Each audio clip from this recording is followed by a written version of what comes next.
Amen. Yesu ashimwe cyane. Praise Jesus. Munyemere banze shimira ubuyobozi bw'itorero senior pastor na madamu. Allow me to express my gratitude to the senior pastor and his na wife pastoral team and his pastoral team as well. N'abakuru b'itorero. Also the elders of the church. Kubw'amahirwe muduha kugaruka gukora umurimo w'Imana. The opportunity you give us to come back here to serve God. Ntabwo tuyifata nk'ibisanzwe. We don't take this lightly. Tuyifata cyambere nk'ubuntu bw'Imana. We take this as the grace of God. Cyakabiri n'icyizere cy'abakozi b'Imana baba batugiriye. And also the trust from the servants of God. Imana iri baduhera umugisha. May God bless you. Ngira ngo kugira ngo nze gukoresha igihe neza. For me to use my time well. Ndashaka nanone kugira ngo shimira Imana cyane. I want to thank God kubw'umurimo gukora hano inyuma. For the work you are doing right behind here. Kubaka Ikodemu. Building the Sunday school house. Nkunda ibintu birimo ubuzima, birimo gukura, birimo kwaguka. I love things that grow, expand. N'Imana burgira bikunda, ntago Imana ikunda ibintu bidakura. Even God likes that. He doesn't like static things. So kimwe mu kikugaragaza ko ari ibintu birimo kwaguka no gukura no kubaka bibamo. So one of the things that show growth, construction is one of them. Ariko abantu bakare nababwiye Imana yaduhaye kuyobora itorero ryitwa Potter's Hand. As I said earlier, that God gave us to lead the church called Potter's Hand. Uburyo batse Masaka. It is a church we're building at Masaka. Kandi n'ukuri Imana yatwubakiye inyubako nziza y'urusengero. And you have seen God building a beautiful building for us. Kandi namwe mwayigizemo uruhare. And you have played a very big role. Habari mu gutanga. Be it in your offerings. Wenda ntimwana bimenye ntimwanajeyo ariko pastor yarabahagarariye. Maybe you didn't come or you didn't know, but your pastor has represented you. Icyakabiri mwaradusengeye. Secondly, you have prayed for us. Pastor yarahageraga no kuri dare akahapfukama akazamura amaboko agasenga. The pastor has come, he's prayed over the house. Ariko hari isomo nizemo. One thing that I have learned from nabonye kuntu iyo urusengero rurimo kubaka. I saw when we are building a church. Habari amahirwe abiri. There are two opportunities. Amahirwe ya mbere ni itorero rikura rikaguka. The first is the expansion of the church. Ariko amahirwe ya kabiri nabonyemo. And the second opportunity bibara amahirwe y'abakristo guhabwa umugisha no kwaguka. Is the opportunity for Christians to be blessed and muri uko grow. kubaka nabonye abakristo bitanga mu buryo ntatekerezaga. Because during our construction I've seen Christians giving themselves out. Utanga igihe cye kuko ari engineer akahaba gukurikirana kubaka. Some of them who are construction engineers, agakoresha igihe cye agakoresha ubumenyi bwe. They've used their knowledge. Ariko wajya kumva aravuze ngo na madamu twabiganireho Imana yatutegetse gutanga ibibanza bitatu kugira ngo umurimo w'Imana urusheho kwiyongera. Something like God has convinced us to give 3 of our plots. Gutanga igihe cye bihagije n'ubwenge bwe none batanze n'ibibanza byabo. Now they are giving their pieces of land. But after some time, I would hear the things that God was doing in their lives, and I would thank God for that. Just realize that God was giving them a chance to give them greater opportunities. It's a great season for people to give. And my wife and I will have to give something towards the construction of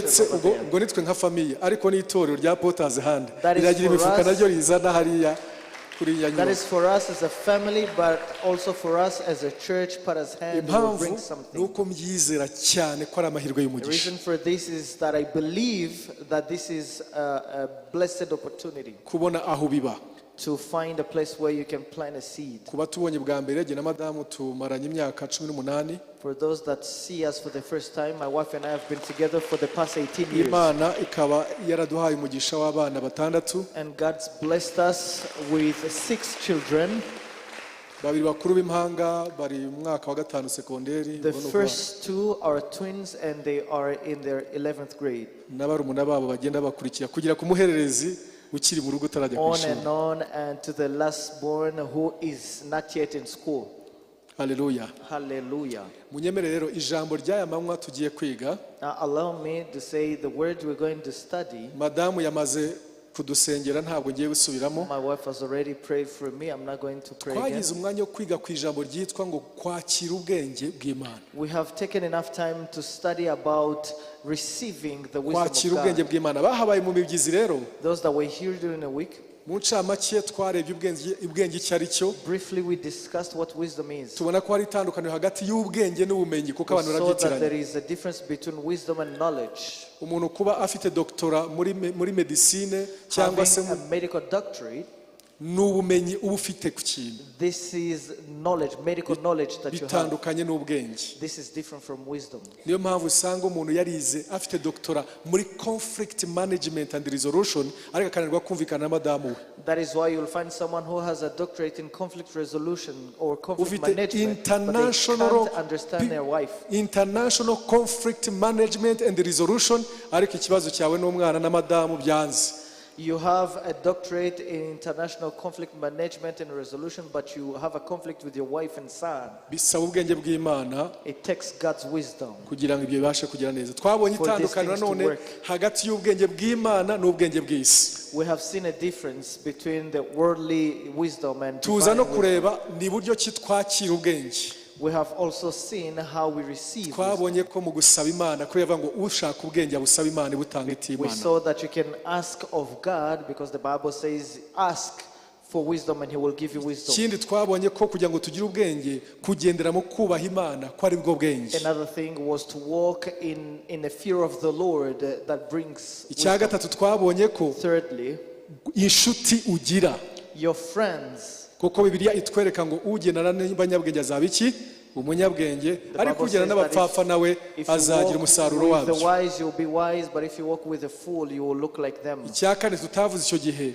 The fourth that we didn't mention, gusoma no kugendera mu ijambo ry'Imana. it is to study and walk in the Kuko word of God. Yesu yaravuze ngo uwumva aya magambo yanjye akayitondera Jesus said, azamera nk'umunyabwenge wubatse inzu ye ku rutare. Whoever hears my word and take heed to my words, they will be like a wise man who built their house Ntibihagije on a rock. gusoma no kumenya ibi byanditse mu mutwe. It's not enough to cram the Bible and just know it. Icyo gihe uba ufite ubumenyi ntabwo uba ufite ubwenge. In that way you are knowledgeable, but Ufite not ubumenyi wise. bw'ijambo ry'Imana. You have the knowledge of the word of Ariko iri God. jambo iyo urihinduye ubuzima bwawe bwa buri munsi icyo gihe uba ufite ubwenge. But when you take this word to be your daily guide, then you are wise. Iki gitondo rero Now this morning, twagize ibyo tuvuga hari ibyo tuvuga n'aya manywa. there are things that we said that I'm going to repeat. Turavuga byari byinshi ariko ndavuga bitandatu nihuse. There were many, but I want to go through 6 Turavuga of them. ku kamaro k'ubwenge mu buzima bw'umukristo. Let's talk about the importance of wisdom in the Uraza life of a kumva Christian. impamvu tubukeneye.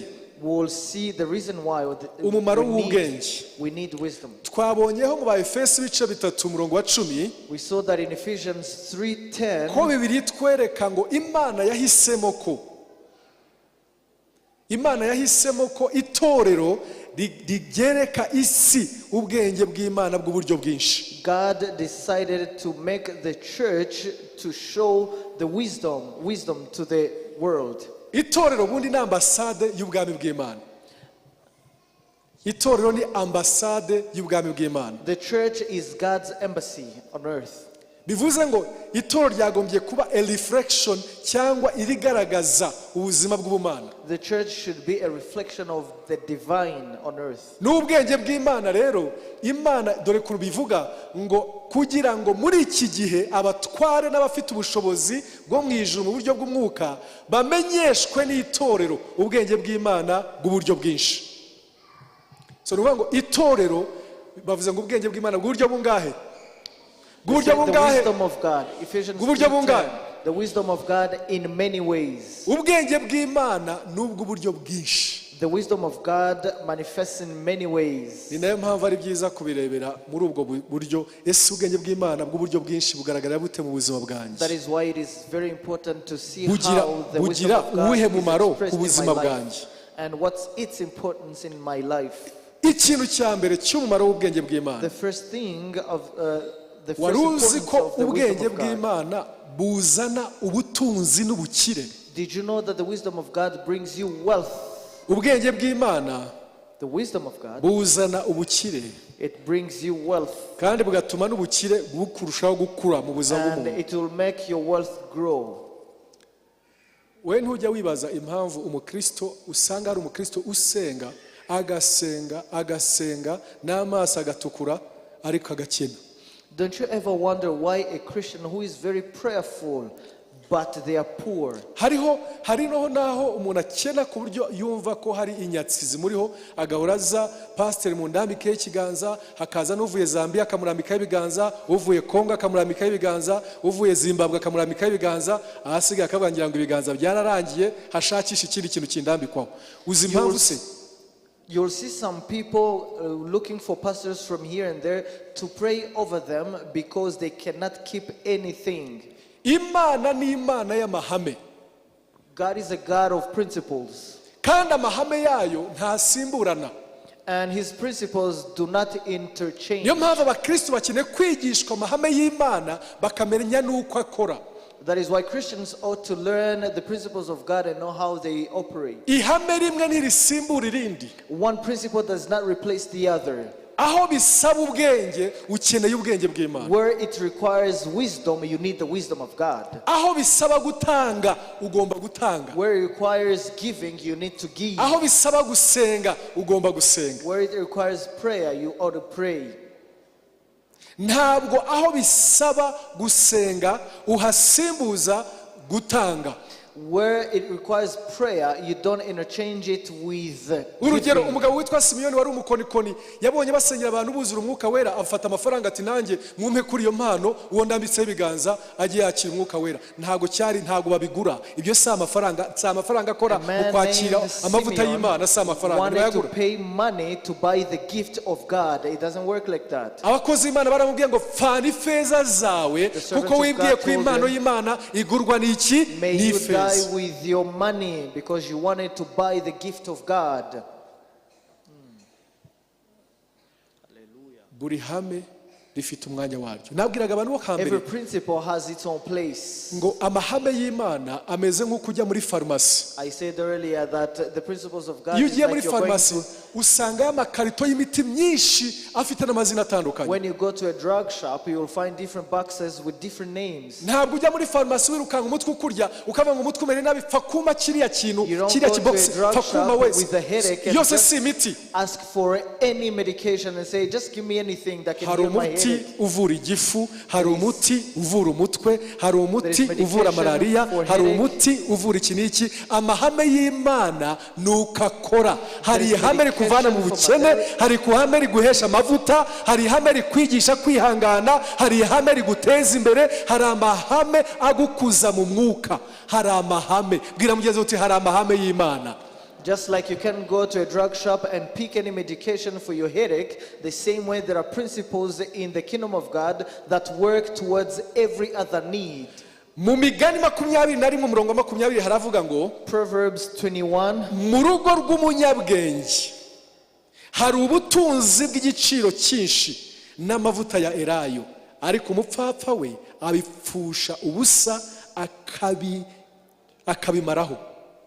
Proverbs 21:20, there is desirable treasure and oil in the dwelling of the wise, but a foolish man squanders it. Mu rugo rw'umunyabwenge, in the house ngo of hari the wise man, hari ubutunzi bw'igiciro cyinshi. There is treasure n'amavuta ya elayo and oil. Bivuze ngo iyo ugiye mu rugo rw'umunyabwenge, that means in the house of a wise, urareba ukabona n'ibintu by'ubutunzi. You will look around and see things that are treasured. Ubwenge bw'Imana buzana ubutunzi. The wisdom of God will bring you wealth. Ngo ariko iyo ugiye mu nzu y'umupfapfa arabyangiza. Ibivuze ko atabyigeze ariko arabyangiza. The Bible says that they squander it. Mu by'ukuri Imana itwigisha ubwenge. May God teach us wisdom. Uzi umukristo uhembwa tariki 31 Do you imagine a Christian who receives their salary tariki 5 z'ukwezi akabatangiye kujya kwiguriza? They are out there trying to endebt themselves. Bitewe no kunabayeho nk'ahejo hatazaza. Because of the way they live like there is no tomorrow. Ariko biravuga ngo mu nzu y'umunyabwenge uzajyayo usange hari ibintu bihari. But the Bible says that in the house of a wise man there are treasures. Mu Itangiriro ibice 49 Genesis 49 umurongo wa 27 verse 27. reka wumve kuntu havuga Itangiriro 49 Genesis 49:27. umurongo wa 27 49:27. aha ni igihe abana ba Isirayeli bahanurirwagaho. This is the time where the children of Israel were being prophesied over. Ngo bagire kuwitwa Benjamin. So when time came for Benjamin, baravuga ngo Benjamin ni isega ritanyagura ngo mu gitondo rirya umuhigo nimugoroba akagabanya iminyago. they said Benjamin is a ravenous wolf. In the morning he shall devour the prey, and at buri umwe night hari icyo shall bamuvuzeho mu divide bana ba the spoil. Isirayeli. Every child of Jacob had Ariko something said over Benjamin them. baravuga ngo kuntu ateye ngo he's a devourous wolf ngo ni isega ngo mu gitondo yirukankana umuhigo ngo nimugoroba akagabana iminyago. On Benjamin they said he is a ravenous wolf. In the morning he shall devour the prey, but at night he shall divide the Uzi icyo spoil. bishaka kwerekana? What does that mean? Ubuzima bwacu bufite amasaha y'igitondo hakaba n'amasaha y'ikigoroba. It Niko ubuzima means bumeze. that our lives are characterized by day and night. Amasaha y'igitondo So the daytime, niyo myaka y'ubuzima bw'umuntu these are the time afite imbaraga zikora, afite ibitekerezo bikora, agishoboye kwirukankana umuhigo. the day represents the time when man is still strong, they can still work, they can still run here and there. Hakazaza n'imyaka bita imyaka y'ikigoroba. And then there is age or time where they call it night time. Imyaka y'ikigoroba niyo kwicara ukagabanya iminyago y'imihigo wakoze mu gitondo. This is the time where you have to divide what you're spoiled. Ni akaga gakomeye gusanga umuntu w'umusore ukiri umujene ameze nk'uwageze mu myaka y'ikigoroba aricara ashaka kugabanya iminyago kandi atarahiga. It is great trouble to see a young man sitting as if he's going to divide his spoil, yet he hasn't even studied. Agashaka kubaho ubuzima nk'uwakoreye imyaka 40, agashaka kubaho ubwo buzima kandi we yari amasaha y'igitondo y'umuhigo yo kwirukanka inyuma y'umuhigo, akazagira ikigoroba cyo kugabanya iminyago yafashe mu gitondo. He wants to live as though he's already worked during his day, and he wants to rest as though he's in his late age. Nababwiraga abantu bakare bo hambere yuko ari iby'agaciro mu bana bo mu nzu y'Imana. I said earlier that it is very treasurable to be in the house of God. Ko tukwiye kuba abantu bakunda gukoresha amaboko yacu. That the children of God should be people that are happy to work. Imigani 21 umurongo wa 25. Proverbs 21:25. Umva kuntu havuga. See what it says. Haravuga ngo umunyabute yicwa no kwifuza kuko yanga gukoresha amaboko ye. The desire of the lazy man kills him, for his hands refuse to labor. Umva nshuti z'Imana, nuhera mu cyumba cy'amasengesho kuva mu gitondo ukagera ikigoroba, ukongera ejo mu gitondo kugera ikigoroba, iminsi yawe ukayimara mu cyumba cy'amasengesho udasohoka ngo ujye gukora, uzapfa wifuza kabone naho usenga. Kubera iki? Wanze gukoresha amaboko yawe. Numara gusenga sohoka ushaka akazi, ukora akazi, ukoresha amaboko yawe, Imana ihe umugisha imiboko yawe. Friends of God, you will die in envy if all you can do is to just go in your prayer room and just pray without going out to work. You need to pray, but also after prayer you need to go out there and work. Hari abantu b'abasore usanga atarakizwa. There are young people that when they are not yajyaga ku isoko born again yet, akikora ibitoki akajya pakurura amamodoka, they would go to the market, they would work, use their strength. akikorera imifuka y'amakara n'iy'ibirayi apakurura imodoka. They would offload and load the cars and so on. Akabona amafaranga, ahubwo ikibazo They would make their living. Amafaranga akayajyana mu rumogi, mu nzoga, mu busambanyi, agapfa ubusa. They would use that money with different drugs Yamara and gukizwa, alcohol and so on. But when they are born again, zangeso mbi akazireka, they would stop their bad behavior, ariko ikibazo akazirekana n'akazi yakoraga. but also they would stop working. Agatakaza muri worship team, akambara neza akajya abyina abantu bose They will come bagakomashijwe to the arifite worship team, they will dance, cyangwa akicaza abantu muri protokole they would be in the ushers team and cyangwa help akajya people n'impano yo sing, kuvuga ubutumwa akabwiriza or they will have the gift of preaching and akajya be yibaza preachers. akajya yibaza kuntu azasubira ku isoko kongera kandi kwikorera imifuka ya ntuza And they would think to themselves, how am I going to go back to the market ugasanga and mwene data carry the yarakijijwe luggages and so on. urumogi aruvaho inzoga azivaho So the ariko brother is born again and nta has kazi stopped akora taking drugs, but they're not working kuko yumva yabaye très important because they think they have become very ni umu important. VIP They have become a yamenye VIP. agaciro ke muri Yesu They know now their worth in Jesus. ariko yumva ko adashobora no gusubira ku isoko ngo akore Now they feel like they can't go back to the nta market and mashuri work. afite ariko ubuyede ntashaka kubukora kwikorera amakara ntabishaka kwikorera ibitoki ntabishaka They have kubera no ko biratuma educational yandura background.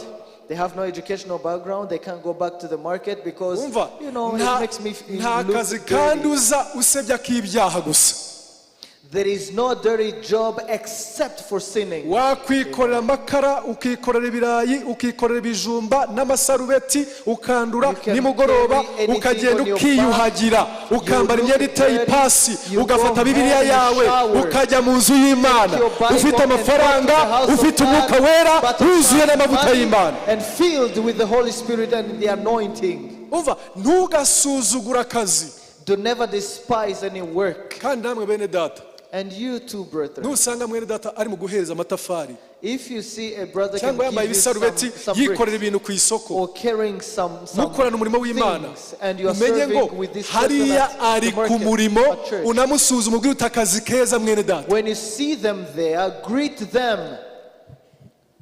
namwe abakobwa And you too, young ntimukabenge ladies, umuntu wikorera akazi ke ngo kubera ko yakoze kuri shansiye do cyangwa not ku isoko despise a man who is working Uwo at a mugabo. construction site or at the market. uwo mugabo wanduje imyenda ye apagasiriza amafaranga Because arusha that man- uri simati usabiriza that ntabwo man azatunga urugo usabiriza ntazatunga urugo That man who makes their clothes dirty because they are working is way better than the one who looks smart, jobless, because he can't feed his home. ngo umunyabute azapfa yifuza ngo kuko adakunda gukoresha A iki lazy man amaboko ye. will die with envy birika because they ngo don't want to put benjamin their hands ngo to the use. ni devourous wolf mu gitondo nawe imyaka yawe y'igitondo uba umunebwe wicara gusa igitondo kirimo kiratambuka amanywa arimo aratambuka nugera ikigoroba ukanguke Benjamin, being a wolf that can devour, he takes his time in the morning to work. masaha y'imyaka y'ikigoroba niyo kugabanya iki iminyago. So the evening time is the time to divide your spoil. Hallelujah. Hallelujah. Hallelujah. Hallelujah. ubwenge buzanira abantu gukira. Wisdom brings wealth to people. Cya kabiri, Second, ubwenge wisdom bumeze nk'akayunguruzo. Bumeze nk'akayunguruzo. Gutamiza mu gifaransa. is like a filter. Yesu ashimwe cyane. Bumeze nk'akayunguruzo, it sieves. It's like a filter. Nabwiraga abantu bo hambere ukuntu Imana ikora isi, murabona iri zuba murumva ko icyo kirari cyinshi. I said earlier this morning saying the Ariko way wari God uzi ko made this world. izuba ryose uko rimo kuza ritarimo kutugeraho. Did you know that the sun does not reach to us even Ukuntu though it's hot today? ukuntu Imana yaremye ririya zuba rifite ubukana rije uko ryakabaye rikatugeraho twahinduka amakara. The way God made the sun, if it came straight to the earth, it would burn us. So icyo Imana yakoze yashize akayunguruzo hagati y'izuba natwe bakita ozone layer. So what God did was to put an ozone layer Iyo between ozone the earth and the sun. ozone layer iri hariya hagati y'izuba natwe. So the ozone layer is between the sun and the Ni earth. ukuvuga ngo rero iyo izuba rije aho kutugera ko ryakabaye iriya ozone layer iri hagati hariya ihita igabanya ubukana bwaryo tukakira izuba dushoboye kwakira. So the ozone layer reduces the power of the sun beams so that it doesn't burn us when it Ariko gets here. kubera ko imikorere yacu nk'abantu irimo kwangiza kariya kayunguruzo mwese murabizi. Now because of man's industries and so on, it's destroying the layer. Niyo mpamvu barimo gukora uko bashoboye kurinda ibidukikije, kurwanya ibintu bizana ihindagurika ry'ikirere. Ihindagurika ry'ikirere ritewe nuko kariya kayunguruzo turimo kugashwanyuza. That is why people are encouraging people to work on increasing forestation and so on, because climate change, gukoresha ibibunda bya kirimbuzi, atomic power, gukoresha ibintu byangiza ibidukikije bitumye kariya kayunguruzo gashwanyuka. Niyo mpamvu izuba ririmo kwiyongera ritugeraho, hakaba n'ihindagurika ry'ikirere, imyuzure, biraterwa na ozone layer yabaye affected. the atomic powers are destroying the ozone layer and it's affecting the whole climate. Wari uzi ko Imana iturema natwe yaduhaye ozone yitwa ubwenge. Ubwenge ni ozone igabanya ubukana bw'ikintu twasohora icyo ari cyo cyose. Did you know that God gave us an ozone layer as well, which is called wisdom, that changes or reduces the consequences of anything else that we can do? Ako kayunguruzo kitwa ubwenge karegulatinga amagambo n'ibikorwa byacu. That layer of wisdom regulates our words and our actions. Gatuma amagambo yose ari kunsohokamo adasohokana nka ultraviolet radiation z'izuba, ntasohoka uko yakabaye. Hari akayunguruzo kavuga ngo ibi ntibikwiye gusohoka, ibi ntibisohoke, ibi ntibigumemo, bitaza kwica The layer abatuye isi. of wisdom that we have in us, it regulates and dictates us what we ought to say and what we ought not to say, for us to stop destroying the world. Ariko bamwe ozone layer yakabaye yungurura amagambo n'ibikorwa yarashwanyutse. Ubu ibintu bitangiye kunyuramo uko byakabaye. Bamwe niba nta niyo bafite, utarakizwa nta ozone layer afite. Ibisohotse bisohoka uko byakabaye, bigatwika, bigasenya, bikangiza. If one is not a believer, they do not have this ozone layer, so whatever they say or do can destroy people and things. Mu Migani 17 umurongo wa 27 Proverbs 17:27, haravuga ngo it says, uwifata mu magambo ni umunyabwenge,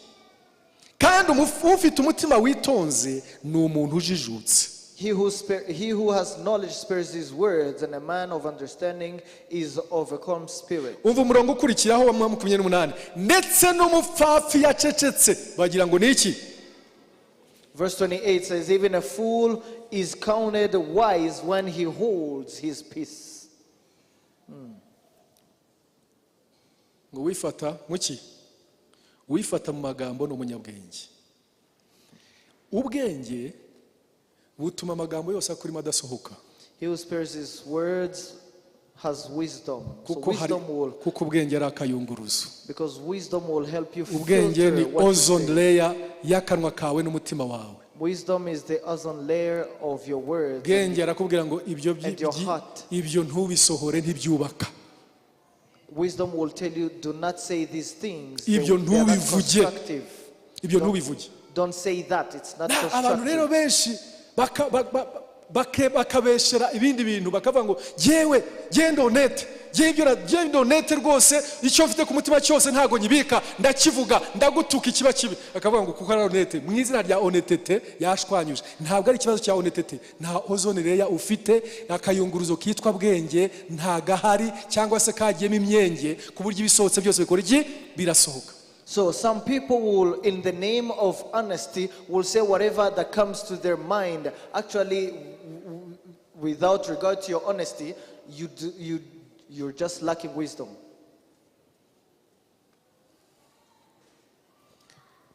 Ntubeshere honetete. Don't lie about your honesty. Mada genda honete, genda honete aho You know, kwicwa n'ijambo nzanirwa n'undi bwiye. You know, I'm an honest man. I can't die with this in me. I will say it and you'll do whatever you want.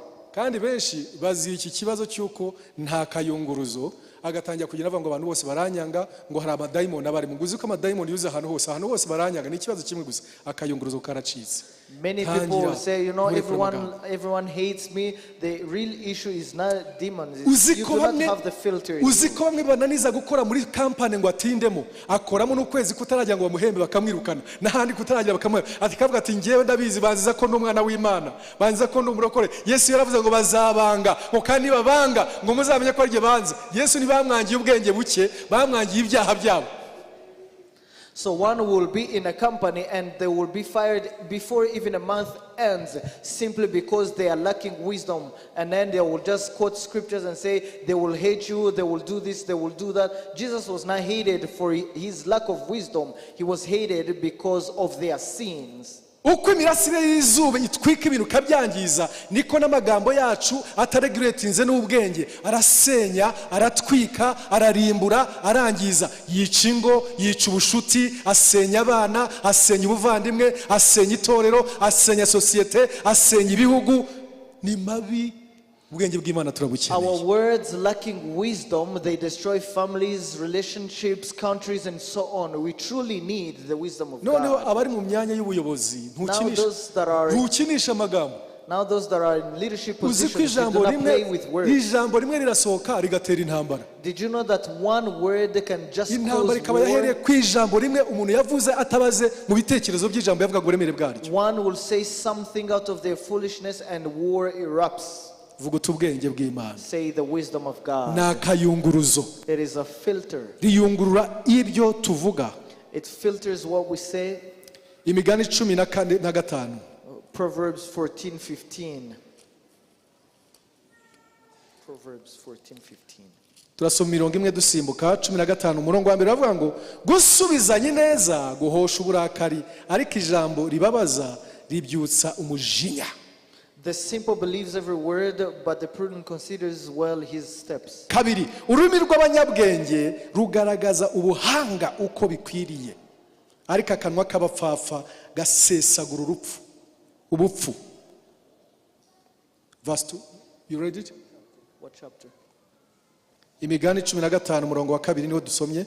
Ururimi rw'abanyabwenge rugaragaza ubuhanga uko bikwiriye ariko akanwa k'abapfafa gasesagura ubupfu. Proverbs 15:2. The tongue of the wise uses knowledge rightly, but the mouth of fools pours forth foolishness. Murongo wa 4. Umva mu cyongereza ko bavuze ngo the mouth of the foolish pours out. Mbese rurasuka rusesa rusuka muri pouring buriya ni ukumena utabara.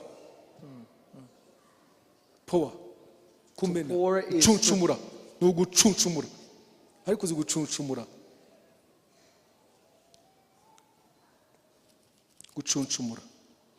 pouring is just spilling without counting how much you're just pouring. Bongeze iyo batira iryo jambo gucuncumura bumva bari bakwiye kuritira kuko riraremereye. Umurongo wa 4 ururimi rukiza ni igiti cy'ubugingo ariko urugoreka rukomeretsa umutima. Verse 4 says a wholesome tongue is a tree of life, but perverseness in it breaks the spirit. Umurongo wa 7 ururimi rw'umunyabwenge rwamamaza ubuhanga ariko umutima w'umupfafa si kubikora. Verse 7 says the lips of a wise disperse knowledge, but the heart of the fool does not do so. Imana God, ikuza ubwenge muri twebwe. May God grow wisdom in us. Itujyane ku rundi rwego mu cooperating mu bwenge bw'Imana. May he take us to a different level in operating in his ahari wisdom. akayunguruzo ka ozoni k'ubwenge kari karajemo imyenge Imana igasane mu izina rya Yesu. May God restore the layer of wisdom in us. Haze ozone layer y'ubwenge ivuga ngo ibintu bikore ibintu bivuge. So that we may have a layer of wisdom that tells us what to do and what not to do. Uzi kuba uburakari bwose biya nikitubwira ngo umupfapfa ngo uburakari arabusuka uko bwakabaye. You see that when a foolish man pours out all their foolishness, ariko ngo umunyabwenge arifata. But the wise will hold himself. Uzi kubwira abantu ngo jewe ndi umwimerere iyo narakaye ndarakara. Do you imagine telling people that I'm so true to myself when I'm angry, I'm angry? Nabana bakaba barakumenye warakara televiziyo bakayigizayo ibirahure bakabyigiza ngo daddy yarakaye ngo amenagura ibintu. And your children will know you. They will say when dad is angry, he will destroy everything in the house. So ibyo nta ukwiriye no kubyirata. Bibiliya avuga ngo uburakari ntibusohoza gukiranuka. No one should boast about that because the scripture says that ahari ubwenge bukontrolinga actions zacu ridukorerana umujinya tugakorana ubwenge. Wisdom helps us control our actions. Where we ought to act in anger, we will act with wisdom. Ibyo dukora. Wisdom regulates our actions. Bwana asifiwe sana. Hallelujah. Bwana asifiwe sana. Praise God. Niyo ugiye guhana umwana ubwenge bw'Imana burakenewe umuhane mu buryo bwiza butamumugaza. Even when you're going to rebuke your child, you ought to do it properly so you won't break the child. Icya gatatu. Third, ubwenge bukora. The third thing that wisdom does. ubwenge budufasha guhitamo intambara turwana n'izo tutarwana. Wisdom will help us choose our battles. Umva mbabwire, ntabwo intambara zose uhamagarirwa kuzirwana. You're not supposed to be fighting every battle. Harimo intambara zimwe udakwiriye kurwana. There are battles you should not be fighting. Hari intambara nto cyane usanga wasesaguyeho imbaraga zawe n'ubwenge bwawe, inini wagombye kurwana ukazigeraho utagifite imbaraga zizirwana. There are battles that are so small, but you invest all your energy and strength that when bigger battles come, you no longer have the energy nor resources to fight. Muri Samuel wa mbere In 1 Samuel 21 chapter 21, umurongo guhera kwa 11 chapter 21, biratubwira ngo uwo munsi Dawidi arahaguruka ajya kwa Akishi umwami w'Igati ahungishijwe no gutinya Sawuli. Agezeyo abagaragu ba Akishi baramubaza bati, uyu si we Dawidi umwami w'igihugu? Nibamuteyeho n'imbyino bikiranya bati, Sawuli yishe ibihumbi, Dawidi yica inzovu. Nuko Dawidi abika ayo magambo mu mutima we, atinya cyane Akishi umwami w'Igati. Dawidi aherako yihinduriza imbere yabo, yisarishiriza mu maboko yabo, agaharamba ku nzugi z'irembo, agasohoboba inkonda zigatembera mu bwanwa. Nuko Akishi abwira abagaragu be ati, yemwe nimureba ko uyu mugabo yasaze, mwamuzaniriye iki? Mbese nkeneye abasazi mu kugomba kunzanira iki kigabo ngo kinsarire imbere? Iki kigabo cyangerera mu rugo. Dawidi yari yahunze Sawuli. Now David had run from Saul. Ahunze Sawuli amuhungira mu gihugu cya Akishi. So he went to the land of Akish. Yari icyamamare, burya iri icyamamare ujye witonda, ahantu hose ugenda barakumenya. Si ure mutumishi wa Mungu. When you're a famous man, sinjye ure mwenye ari will know tokesha amadayimoni. Is a niece, a servant of God. Noneho we uyu mugabo Dawidi ngo agere kwa Akishi, ngo abagaragu ba Akishi baramubwira ngo uriya si wa mwami w'igihugu, uriya si we baririmbye indirimbo ngo Sawuli yishe umubare uyu n'uyu we yica inzovu, uyu si wa wundi wayogoje abantu. When he reached to Akish, his people knew him. They said, isn't this David who fought and made thousands fall on one side? And David, after hearing this, kept them to heart. David knew that his enemies recognized him and they were about to kill him. Now you know that David was a great fighter. He had fought so many battles.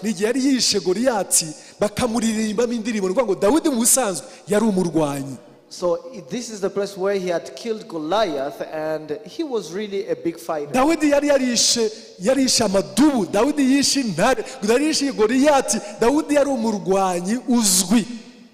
He had killed the bears, he had killed the lions, and he was a great fighter.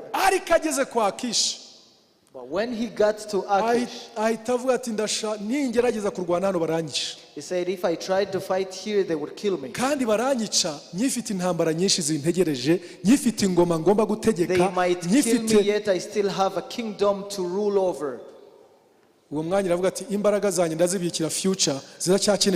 his mind was like, I will keep my energy to the future. I still have a lot to do. Do you know what he did? We just read it. He became a madman.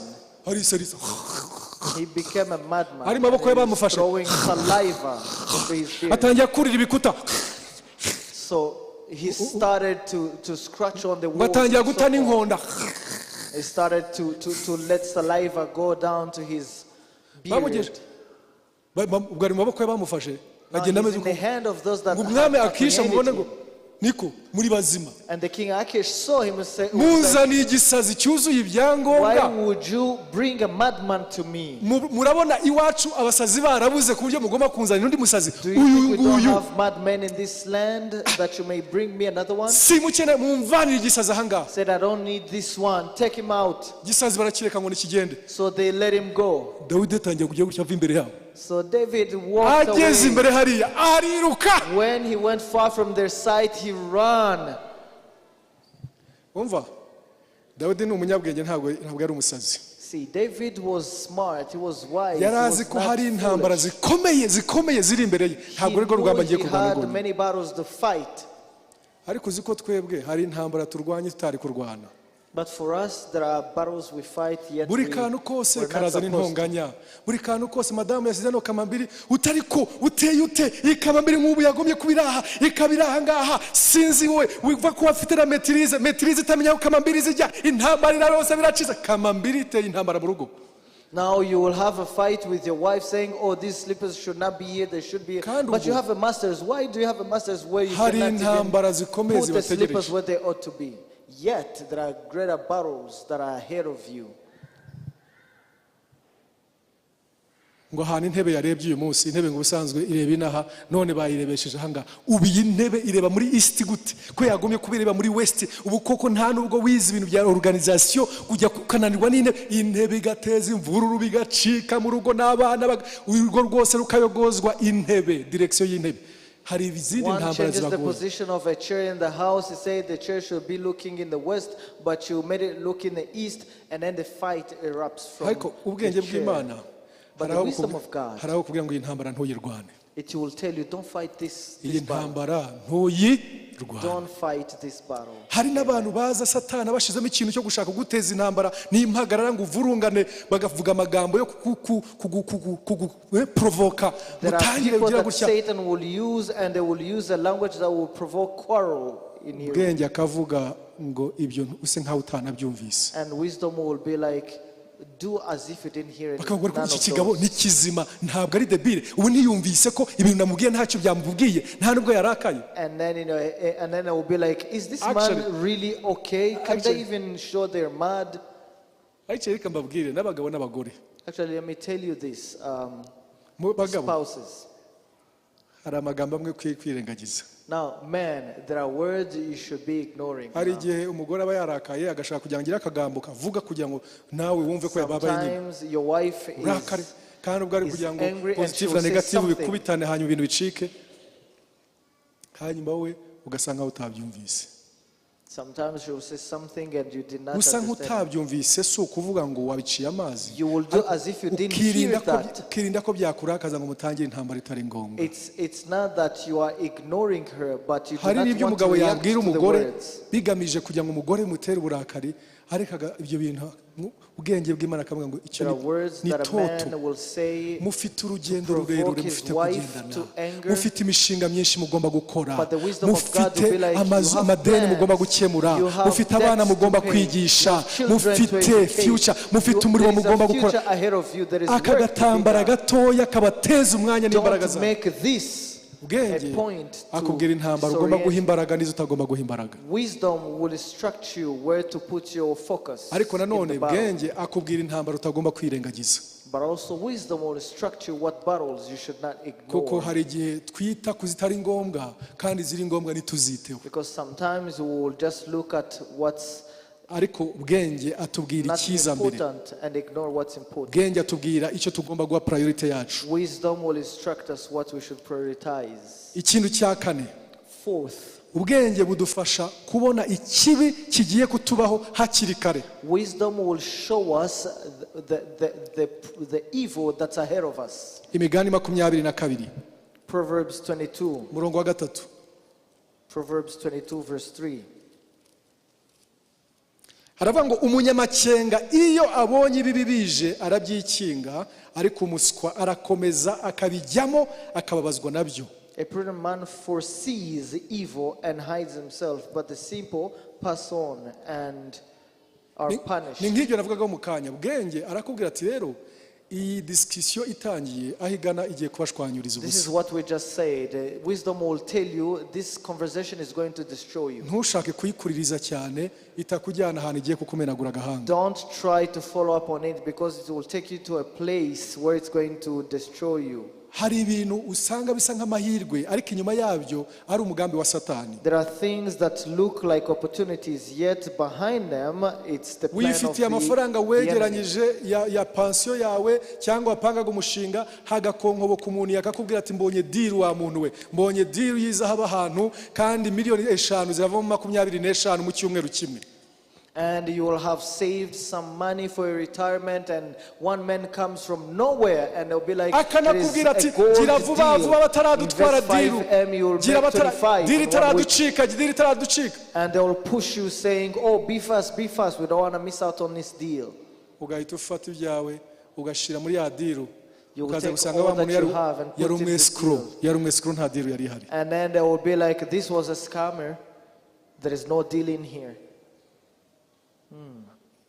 Bwenge arakubwira ngo nyamara iyo deal banzu uyigenzure. Wisdom will tell you, try to check this deal. Iyo deal wiyirukanyira. Don't run to it. Iyo deal wiyihutira. Don't try to be fast. Don't be hari hasty abantu on this bakiri deal. batoya babwira ngo hari akazi kari muri Omani, ngo akazi kari muri Omani ngo zana 50,000 nako 50,000 by'iyi dossier n'ibihumbi 70 by'iyi dossier, hanyuma tugupangira akazi ko muri Omani uzajya uhembwa 7,000 by'amadolari buri kwezi nubwo utize bwose ntacyo ukeneye. Muri Omani yazane vuba vuba ukajya kugurisha isambu yanyu, ukagurisha inka zanyu, diri yo muri Omani. Ubwo n'utwara ufite uradutanze, ariko Bwenge arakubwira ati ayo basi yo kugurisha ibyawe byose bijya muri Omani wayatangije umushinga ahangaha. And then one person will come to you and be like, there is a deal in Oman, you can get a job, you just need 50K for this, you need 20K for that, and then you say your land, you say your cattle. After selling everything, the wisdom of God will be like, why don't you invest this money here Muteka where you mutumwe are? yaje mu rusengero igihe kimwe One scammer came to our church yicaramo hariya and he ahamara sat, iminsi agenzura. he sat observing, Noneho haza umushitsi umuvugabutumwa and then came a abwira abantu visitor ngo Imana igiye kubateza imbere, who was preaching, and he said, God is going Imana irabaha to akazi. increase you. God's Ndashaka going to kureba give you a abantu batari job. bafite akazi bashaka akazi, mwirukanke muzi imbere hano ngiye kubasengera. Imana ibahaye akazi, Imana ibahaye akazi. I want to see people that are jobless, and I want to pray over you. God's going to give you a job. N'imbere gatoya imitaraba myinshi mu Rwanda, ndashima Imana ko imirimo yabaye myinshi ukurikije n'icyo gihe uko twari tumeze. That's quite a while ago when we didn't have many jobs in Hari Rwanda. benshi Now batagira we akazi have baraza some more. buzura ahangaha, wa muteka mutwe yicayemo hariya arababara bose arababona. So many people came in front to be prayed over, and the other scammer, he Nyuma- came and looked at everyone. Nyuma He y'iterana checked. agenda asanga umwe umwe akamubwira ati ariko ugomba kuba ukeneye akazi. After the Ntabwo ari service- guhishurirwa, yamubonye bamusengera hari imbere, ugomba kuba ukeneye akazi. Ati ndayishaka. After the service, he approached each one of them, was like, Ati wagarukiye mu wa kangahe? Ati mu wa gatandatu. Mu wa gatandatu. you look like you need a job. Shima Imana akazi urakabonye. And then he discussed with people and then Ati tell muri them, oh, Croix praise Rouge God, you have a barashaka job. abakozi kandi ba nivo yawe y'uwa gatandatu. Ati wowe genda unzanire 25,000 byo tugiye gutanga bya ke sociale. Ke sociale utaratangira akazi. And then he would Ibihumbi just 25 tell bya people, Kristo. just go get me 25K that we will Ati give towards the ati social security. ufotoze na ntuza yawe And then you have diplome a yawe job y'uwa at the Red gatandatu Cross. n'ayo mafaranga mwiba hashu yanzanire. Ati Make a asigaye copy of ujye your gushima high Imana school akazi kabonetse. diploma and then go home. Bring this to me. Go home to praise God. Arirukanga arabizana biha wa mugabo, So the man went. kuko and yari brought yamaze everything. kugenda babona, agenda asanga n'undi muntu ati kandi ukeneye akazi. Because he had noticed Ati many nibyo of koko them, he would ndagashaka. go to the Ati next wagarukiye person. mu wa kangahe? Ati muri Troncom. He'd repeat the Ati same ruhuka conversation. akazi kabonetse. He'd ask them, what's your educational Ati level? ugenda ushaka indangamanota yawe ya Troncom unzanire n'ibihumbi 25 bya ke sociale, hanyuma idosiye yose ndayitwara He'd be n'urwandiko like, rusaba akazi. go get your transcripts. come with Agenda the copy of abajyamo them abajyamo. and None bring aho nabimenyeye, 25K. jewe ntari narabagusengerwa nka pasiteri, ariko ndi umukozi w'Imana muri urwo rusengero. Now I had not been ordained as a pastor in the same place, but I Nari was umunyeshuri serving muri God. kaminuza, ariko nkorera n'Imana mu nzu y'Imana. I was a university student, but I was serving God Umwe as well. muri bo aza kumatemwa nyaje, So one of them came to testify to me. aravuga ati pastor mbega ngo Imana irakora vuba ne. They were Atuzi ngo like, badusengere "Pastor." hariya uwo mwanya mpura n'akazi nikagira inkuru. ati ubu ngubu akazi kabonetse muri keso muri This Croix Rouge. This one came to me and was like, Pastor, they prayed over me and it has instantly worked. Now I have a job at the Red Cross. Wakabonye wagatangiye se tuya ntabwo ndagatangiye ariko ati ubundi mu mashimwe tuburiya kabonetse. Did you get it? Have you started? No, I haven't started yet, but I'm already praising God for that. Ndamubaza nti nakazi kameze gute ati hari umuntu w'Imana ngo yagize gutya arambaza niba afite akazi mubwiye ko mfite tronkome atansaba 25 bya ke sociale n'urwandiko rusaba akazi na ntuzangiye ya ntuza ya diplome. So I asked him, how did you do that? So he told me this story and then I was like, did you even give utari no muri the system y'abakozi watangiye kuyatanga hati yambwiye ko ari kimwe bikoro nambwira ni no uwo ntabwo ari byo mu kanya gato mpura n'undi wa kabiri nabambwira neza ngibyo ngibyo nabwira ndi mwatewe hari umuteka mutwe wahuye namwe kabisa. After a moment, a second person niba came mushobora to the same kumubona story. mumubwire abaha amafaranga yanyu n'umujura n'umujura n'umuteka I mutwe. told these people, said, go back to the person, ask them to give you your money. This is a thief. Ariko batinya kujya kutakuvana ngo badatakaza akazi kabo. So they were afraid to go back to him because they were afraid to lose their Barategereza job. akazi barakabura But they kuko nta waited, kari gahari they waited in n'uyabaka vain ntako yari for their afite. new job. Because even the one that was giving them the job bwenge was jobless. bw'Imana umuntu azari umuteka mutwe akavuga ukamureba bwenge agakora gushishoza discernment akakubwira ngo uyu ni umujura atoke mbere yako. The wisdom of God will make you discern someone and you will know their life. Bwenge tuvuga ni umwuka wera w'Imana. Biravuga uwo mwuka uzaba kuri Yesu azaba afite kafakirite zitandukanye ngo azitwa umwuka w'imbaraga, azitwa umwuka wo kumenya, azitwa umwuka wo kubaha Imana, azitwa umwuka w'ubwenge. Rero ubwenge ni imwe muri fakirite y'umwuka wera. Iyo umwuka wera ari muri wowe haba ubwenge bw'Imana bukubwira ngo dore uyu ni umuteka mutwe arakubesha ntabwo ari byo. Wisdom is one of the things that the Holy Spirit does. Najya ngubwire ngo wowe wakiriye Yesu. I want to tell you who have received umwuka w'Imana. You have been given the Spirit of God. Uwo mwuka afite fakirite yitwa bwenge. So the Spirit has a faculty called kandi wisdom. akora mu mpande zose iz'akazi, iz'urushako, He works in all areas, all spheres of life, at work, in marriage, and everywhere. Kansoreze kuri aya magambo abiri. Let me conclude on these two Mvuze ibintu words. bine. Icya gatanu umwuka w'ibwenge azana ubutsinzi, I azana said four conquest. things. The fifth is the Spirit of God will give you conquest. Imigani 20 umurongo 22 umva kuntu havuga. Proverbs 20:22 it says,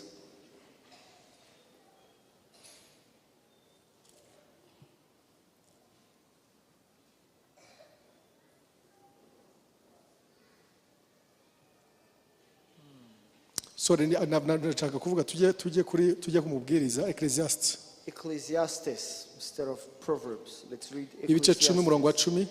10. Verse 10, chapter 10, verse 10. Ecclesiastes 10:10.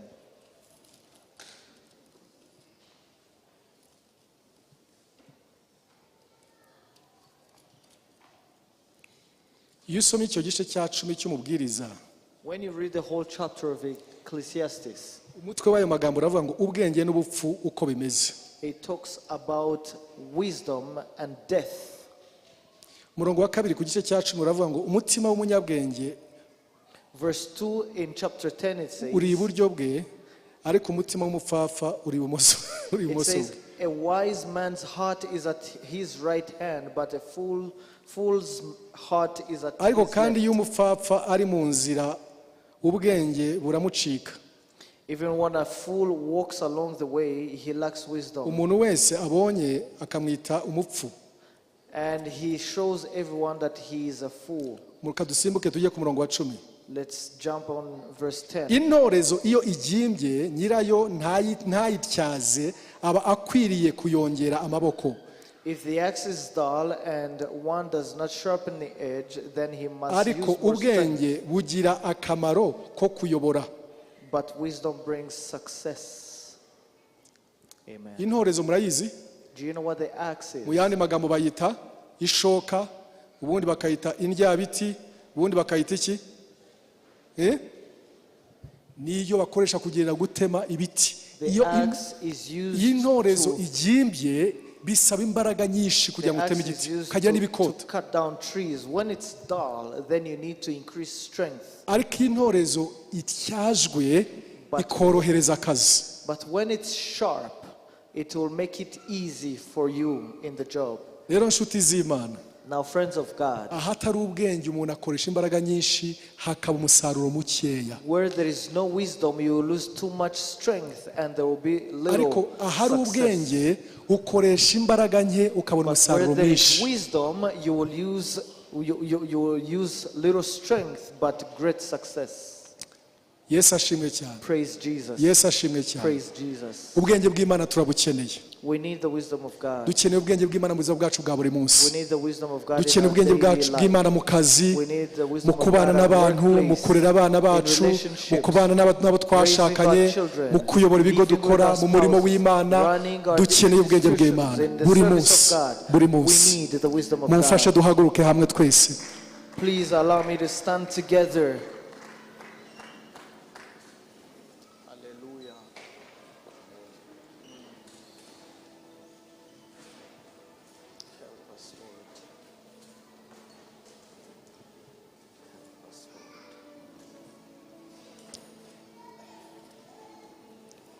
Ubwenge bw'Imana ushobora kuba ufite ibintu bikeya ariko ifite ubwenge bw'Imana bubibyaza umusaruro. You may have little, but the wisdom of God will make you increase. Nabwira abantu bo hambere bakare, ushobora gusanga umuntu boss wa business, you might find a boss, atagira ikibanza mu murwa, atagira n'inzu akodesheje kandi inzu ihenze, ariko shoferi we akaba afite ikibanza muri Kigali agatangira no kubaka. Suka murusha amafaranga n'ubushobozi, ariko ubwenge buzana difference. You'll find a man who is wealthy in the city. They do not own a house nor land, but their driver owns land in the city. Wisdom will make a difference. Mu Migani 21:22 Proverbs 21:22. Araba ngo umunyabwenge yurira inkike z'umudugudu w'intwari kandi acogoza ibyiringiro by'abakomezaga. Amen. Bivuze ngo umunyabwenge ashobora kunesha intwari. A wise man can fight against. Ngo yurira umudugudu w'intwari. A wise man scales the city of the mighty. Ubwenge ni ingenzi. Wisdom is very important. Ntabwo murumva ibihugu bikomeye bifite intwaro nini cyane ariko bakaneshwa n'abafite intwaro nkeya. Haven't you heard of big nations with great weapons but they're brought down by smaller? Kubera ko ubwenge butanga icyitwa strategy, kandi strategy ni military word, niho haviga ijambo ingamba. Because wisdom will give you strategies. And out of strategies you draw. Hari igihugu nzi batangiye urugamba rwo kubohora icyo gihugu ari abantu 27 kandi bose badafite imbunda, ari bamwe bafite imbunda abandi badazifite, bazitizanya barwana n'igihugu gifite ubushobozi buhambaye barakinesha. There are 27 men that organized themselves and they did not have weapons, all of them, but they fought against the country. Abari bafite imbunda kuko bari nke, bari bake, abandi bafasha amadebe azamo cooking oil, noneho bakarasa isasu rimwe asigaye bagakubita ibidebe ngo paka paka paka. Noneho ababyumvise abanzi babo bakaba bati iyo mbunda ntirabaho. Uzi kunivuga ngo paka paka, iyo mbunda ntirabaho, kumbe ni isasu n'amadebe. Basoje bafashe igihugu cyose. Of the 27 men, a few of them had weapons, so they had a strategy how to use the weapons, but also here on the drums. Ubwenge bw'Imana udukeye ufite, ubwenge bw'Imana buradutubura tukagira umusaruro mwinshi, tukagira kuri byinshi. Ahatari ubwenge ibyinshi biratuba bikaba ubusa, ukagira ngo ntiwigeze unakora. God will help us use the little to increase, but where there is wisdom lacking, asuka umwuka w'ubwenge. Many things will not help. Ubwenge bukize ibyari bigiye gupfa, ubwenge buzahure ibyari byarazahaye, ubwenge buteza imbere abagomba gutera imbere, ubwenge buzamure abagomba kuzamuka, ubwenge butanga amahoro n'ituze. Twabuvuga bwakomeza. Peace. We can talk about wisdom. Katuzamure ibiganza byacu imbere y'uwo May we lift our hands before this king. Hallelujah.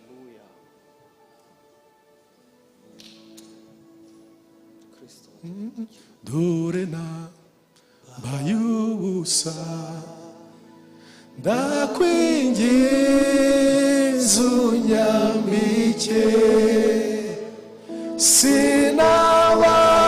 sinabasha kwikiza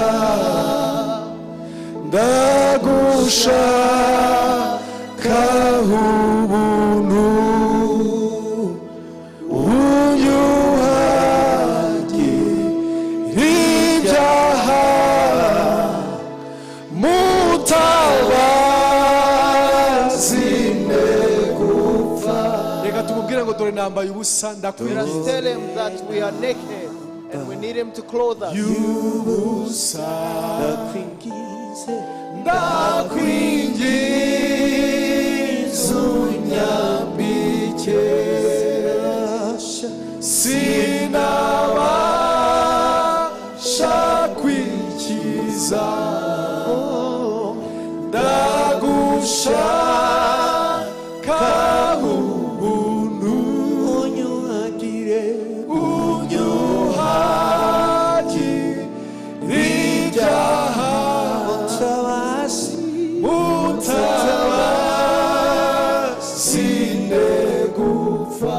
Saba Imana ngo ushaka ubwenge nawe usaba Imana itanga iby'Imana ibuha byose, ubwenge bwo kuyobora, ubwenge bwo gukora bizinesi, ubwenge bwo gucuruza, ubwenge bwo kubana neza, ubwenge bwo kubana n'inshuti, ubwenge bwo kubana n'inshuti, ubwenge bw'Imana, ubwenge bwo gushora, ubwenge bwo gukora, ubwenge bwo kugenza, ubwenge bwo kurera, ubwenge bwo kurera, ubwenge bwo kubana neza n'abana.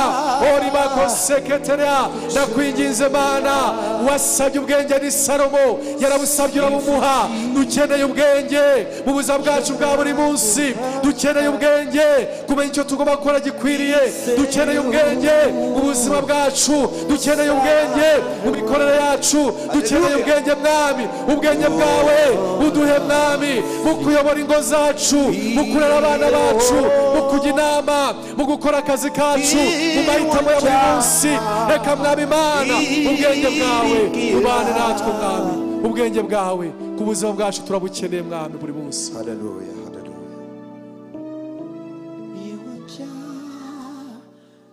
Niringira Ai gitare cy'Imana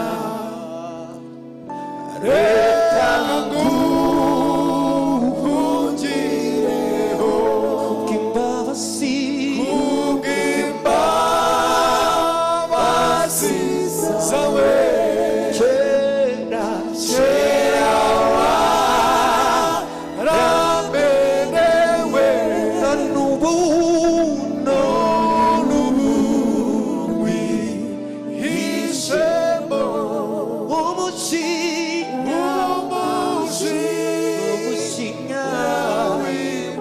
reka duturize imbere y'Imana twese, duturize imbere y'Umwami w'abami. Niwe gitare cyacu, niwe duhungiramo, kandi niwe bwenge buzima, niwe witwa bwenge. Iyo ari muri twebwe niwe bwenge.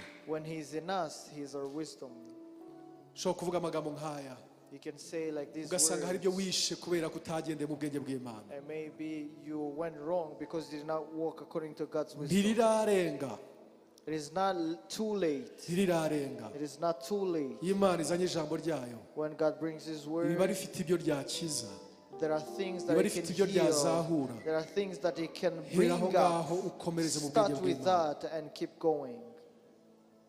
Hallelujah.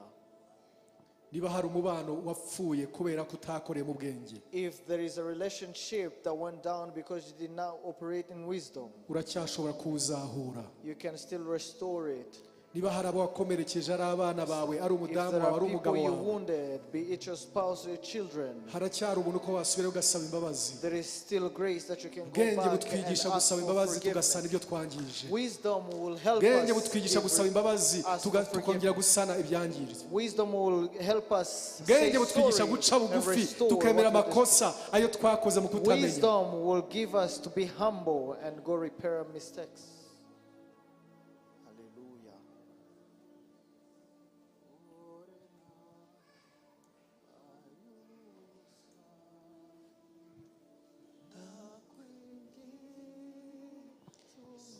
se haba harimo umuntu uhagazemo hano utarakira Yesu ngo akizwe nta Is bwenge there anyone in bw'Imana our midst wakwakira who has not received Jesus Christ? May Yesu you atarinjira step up mutima and wawe. come forward. niba harimo umuntu uhagazemo akaba yashaka kwakira Yesu ngo akizwe ubwenge you are bw'Imana here and ube you want to impano ye receive Jesus azamura for ikiganza cye salvation, dusengane waba ashaka gukizwa May you arimo lift azamura your ikiganza hand that you may receive. niba hari ushaka receive gukizwa urimo hano azamura ikiganza dusengane If you are here, may you lift your hand. Imana iguhe umugisha May ushaka God gukizwa bless azamura you. ikiganza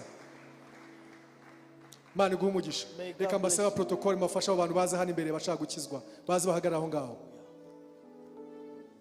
Ay gitare kimana wari uri hariya watera intambwe ukaza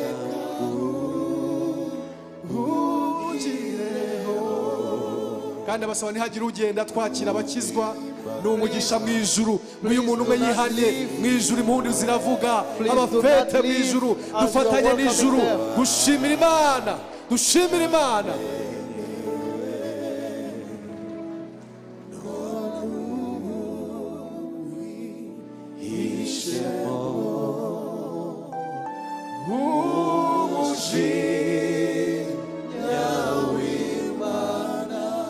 twakira umushumba abasengera abayobora mu gakiza duha Imana amashi menshi cyane Let us clap our hands unto God.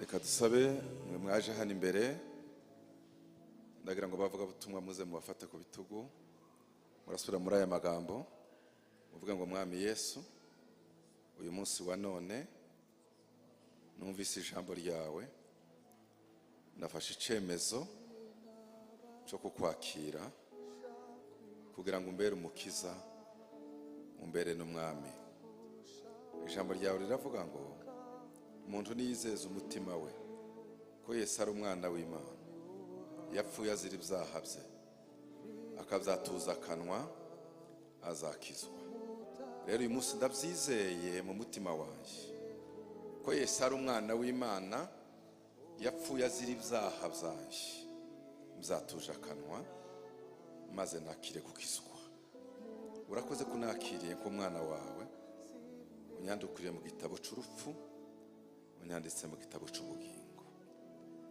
urakoze mwami Yesu uru rugendo ntangiye ugendane nanjye kugeza igihe nzarusoza mu izina rya Yesu amen katubasengere Imana urakoze aba bana bawe ugendane nabo mu rugendo batangiye kuzageza umunsi bazakubona badasubiye inyuma badatsinzwe n'uburiganya rwa Satani icubahiro n'ishimwe biza mu izina rya Yesu amen murakoze aba bari inyuma barabegera hari ibindi babasobanurira birenze ibyo twababwiye Imana ibagirire neza mujyane nabo reka Imana yacu tuyongera amashi menshi cyane tuyishimire